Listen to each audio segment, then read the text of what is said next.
தொடர்ந்து நம்ம government update schemes எல்லாம் பார்த்துட்டு இருக்கோம். இன்னைக்கு பாத்தீங்கன்னா மகளிர் உரிமை தொகை 2500 ரூபாய் வாங்கக்கூடியவர்களுடைய ஒரு லிஸ்ட் தான் நம்ம பார்க்க போறோம். இதுல உங்களுடைய கேட்டகரி இருந்தா உங்களுக்கு 2500 ரூபாய் மகளிர் உரிமை தொகை கிடைக்கும்.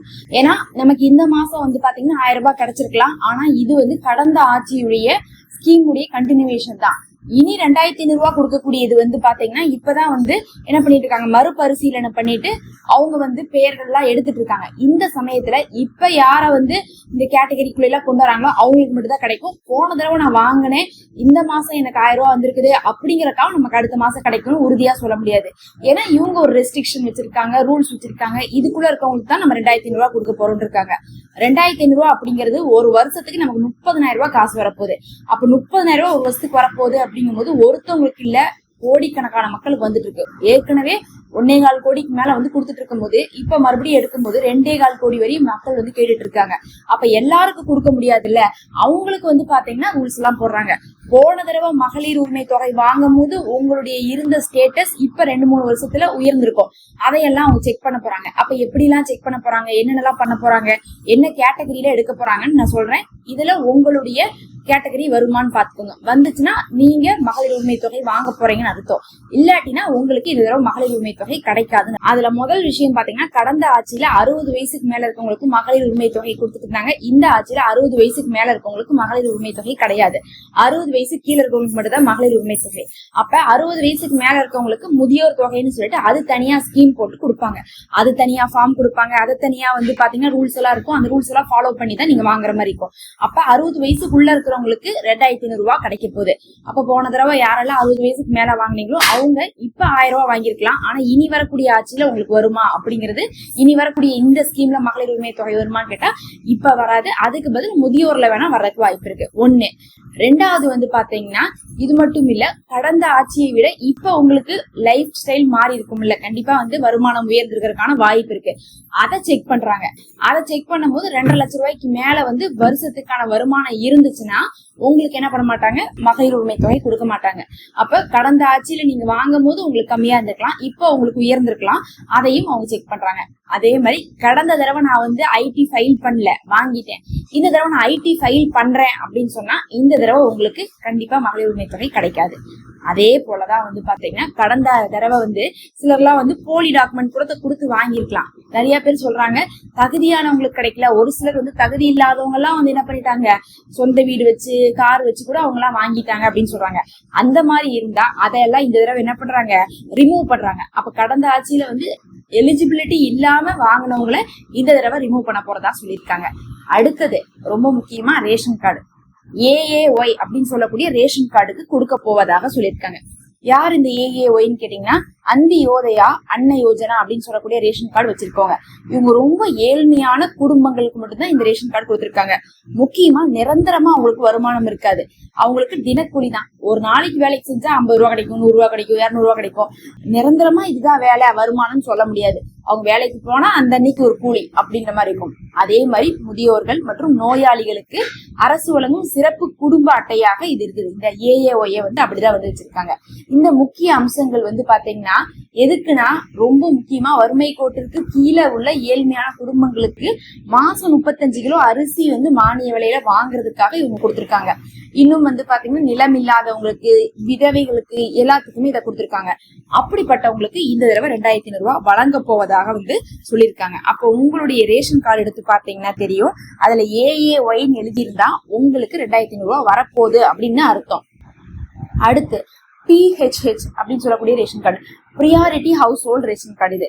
இது பாத்தீங்கன்னா முன்னுரிமை குடும்பம்னு சொல்லிட்டு தேசிய உணவு பாதுகாப்பு சட்டத்தின் கீழே இதை கொடுத்திருக்காங்க. அதாவது NFSA உடைய சான்றிதழுக்கு கீழே தான் இந்த ரேஷன் கார்டு நீங்க வாங்க முடியும். அதை நீங்க வாங்கி இருந்திருக்கீங்க, உங்க ரேஷன் கார்டு எடுத்து பாத்தீங்கன்னா தெரியும், PHHன்னு எழுதி இருந்தா உங்களுக்கு பாத்தீங்கன்னா என்ன ஆகும், இந்த தடவை 2500 ரூபாய் காசு கிடைக்கும். இவர்களுக்கு மானிய விலையில் அரிசி கிடைக்கும், தானியங்கள் கிடைக்கும். வறுமை கோட்டிற்கு கீழே உள்ளவங்க தான் வருமானம் குறைந்தவர்கள். இவங்க தினக்கூலின்னு நம்ம சொல்ல முடியாது. வறுமை கோட்டு கீழே இருக்காங்க, வருமானம் குறைந்தவர்கள், அன்றாட உணவுக்கே கஷ்டப்படும் குடும்பங்களுக்கு தான் இந்த ரேஷன் கார்டு வழங்கி இருப்பாங்க. அதனால AAY அப்படிங்கிறது ரொம்ப தாழ்மையானது. இந்த PHH அப்படிங்கிறது அதோடைய செகண்ட் ஸ்டேஜ். கொஞ்சம் வந்து அதை விட அடுத்தபடி வந்து தாழ்மையானது. அதாவது அது வந்து முதல்ல நம்ம சொன்ன AAY தாழ்ந்தவங்க, இவங்க வந்து அவங்கள விட கொஞ்சம் மேல்பட்டவங்களா இருப்பாங்க PHH அப்படிங்கிறவங்க. அப்ப இந்த 2 ரேஷன் கார்டுக்குமே 2500 ரூபாய் கொடுக்க போறதாக அறிவிச்சிட்டாங்க. அடுத்து NPHHக்கு கொடுக்குறாங்க. NPHHனா யாருன்னு பாத்தீங்கன்னா, அதிகமானவங்கள்ட்ட நம்மள்ட்ட இதுதான் இருக்கும்.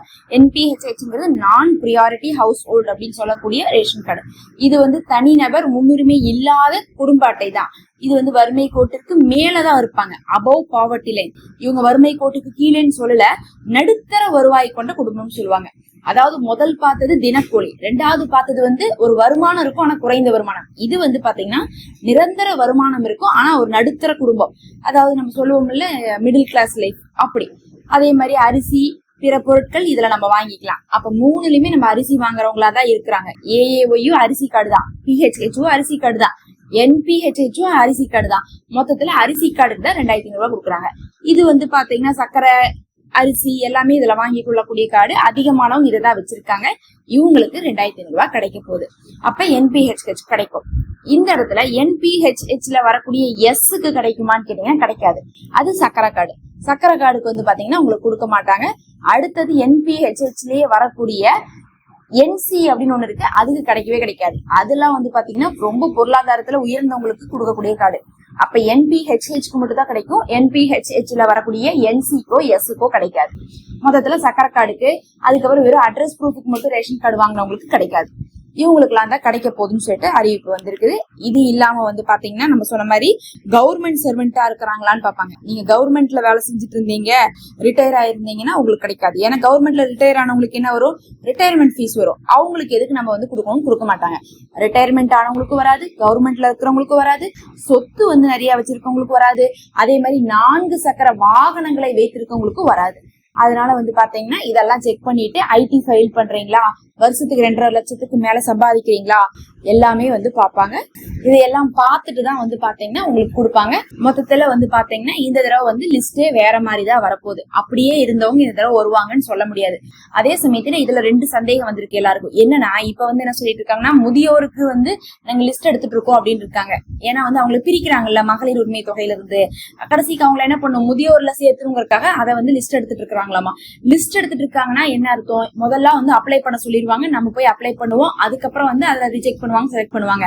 ஒருவேளை இந்த தடவை அப்ளை பண்ண சொல்றதுக்கு முன்னாடியே வந்து இவங்க லிஸ்ட் எடுக்கிறாங்கும் போது இவங்களுக்கு தான் நம்ம கொடுக்குறோம்னு சொல்லிட்டு கவர்மெண்டே வந்து என்ன பண்றாங்க, ரெக்கார்ட் வச்சு மெயின்டைன் பண்றாங்களா அப்படிங்கிறது இந்த தடவை ஒரு பெரிய எதிர்பார்ப்பை கொடுத்துருக்கு. பார்க்கலாம்.